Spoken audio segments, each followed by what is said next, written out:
আসসালামু আলাইকুম রহমতুল্লাহি ওয়া বারাকাতুহু। প্রিয় শ্রোতা বন্ধুগণ, আজকে আমরা জেনে নেব শাওয়ালের 6 রোজা ফাজাইল ও মাসাইল, এই বিষয়ে গুরুত্বপূর্ণ আলোচনা। একটি গুরুত্বপূর্ণ আমল শাওয়াল মাসের 6 রোজা ফাজাইল ও মাসাইল। শাওয়াল মাসের 6টি রোজা রাসূল সাল্লাল্লাহু আলাইহি ওয়াসাল্লাম নিজে রাখতেন এবং সাহাবীদেরকে রাখতে উদ্বুদ্ধ করতেন। এই 6 রোজার রয়েছে অপরিসীম গুরুত্ব ও ফজিলত।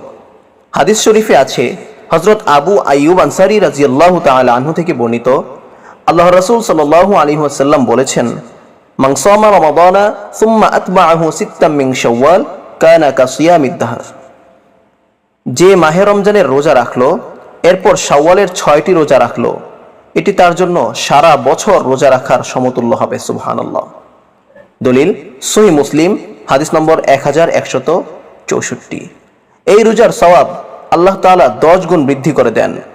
রমজান 10 মাস সমান আর শাওয়ালের 6 দিন 2 মাস সমান, মোট 1 বছর। এ মর্মে ইরশাদ হয়েছে, হযরত সাওবান রাদিয়াল্লাহু তাআলা আনহু থেকে বর্ণিত, রাসূল সাল্লাল্লাহু আলাইহি ওয়াসাল্লাম বলেছেন, রমজানের রোজা 10 মাস রোজার সমতুল্য আর শাওয়ালের 6 রোজা 2 মাসের সমকক্ষ। এই হলো মোট 1 বছরের রোজা। সুনানুন নাসাই কুবরা 2860। রোজার সময় পুরো শাওয়াল মাস, ঈদুল ফিতরের পরের দিন থেকে জিলকদ মাসের চাঁদ দেখা পর্যন্ত। এই 6 রোজা ধারাবাহিক রাখা জরুরি নয়। পুরো সময়ের ভেতর 6টি রোজা পূর্ণ করতে পারলেই সুন্নত আদায় হয়ে যাবে। শাওয়ালের 6 রোজা ধারাবাহিকভাবে একত্রে রাখা যায়, আবার বিরতি দিয়েও রাখা যায়। যেভাবেই রাখা হোক তা আদায় হয়ে যাবে এবং নির্ধারিত ফজিলত লাভ হবে। লতাইফুল মারিফ 489, বাদায়ুস সানায়ে খণ্ড নম্বর 2 পৃষ্ঠা নম্বর 215, আল মাজমু খণ্ড নম্বর 6 পৃষ্ঠা নম্বর 426 এবং 27, আল মুহিতুল বুরহানি খণ্ড নম্বর 3 পৃষ্ঠা নম্বর 362, ফাতহুল মুলহিম খণ্ড নম্বর 3 পৃষ্ঠা নম্বর 187, আল মুগনি খণ্ড নম্বর 4 পৃষ্ঠা নম্বর 438। তবে ধারাবাহিকতা রক্ষা করা উত্তম। একটি বর্ণনায় ঈদের পর দিন থেকে ধারাবাহিকভাবে রাখার কথা আছে। ঈদুল ফিতরের পরের দিন থেকে রোজা রাখা শুরু করবে, এটাই উত্তম। সহিহ মুসলিমের ভাষ্যকার ইমাম নববী রাহমাতুল্লাহি আলাইহি এই হাদিসের ব্যাখ্যায় বলেন, আমাদের মনীষীদের মতে উত্তম হচ্ছে ঈদুল ফিতরের পরের 6 দিন পরপর রোজাগুলো রাখা। তবে যদি বিরতি দিয়ে রাখে বা মাসের শেষে রাখে তাহলেও রমজানের পরে রোজা রাখার ফজিলত পাওয়া যাবে, কারণ সব সূরতেই বলা যায় রমজানের পরে শাওয়ালের 6 রোজা রেখেছে। শরহ সহিহ মুসলিম নববী।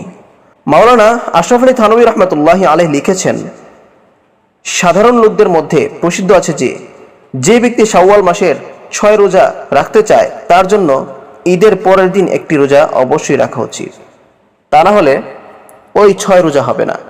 এটি একান্তই ভিত্তিহীন কথা। ইসলাহি নিসাব পৃষ্ঠা নম্বর 769। আর রমজানের কাজা রোজা এবং শাওয়ালের 6 রোজা একত্রে নিয়ত করলে শুধু রমজানের কাজা রোজা আদায় হবে, শাওয়ালের 6 রোজা আদায় হবে না। শাওয়ালের 6 রোজা রাখতে হলে পৃথকভাবে শুধু এর নিয়তে রোজা রাখতে হবে।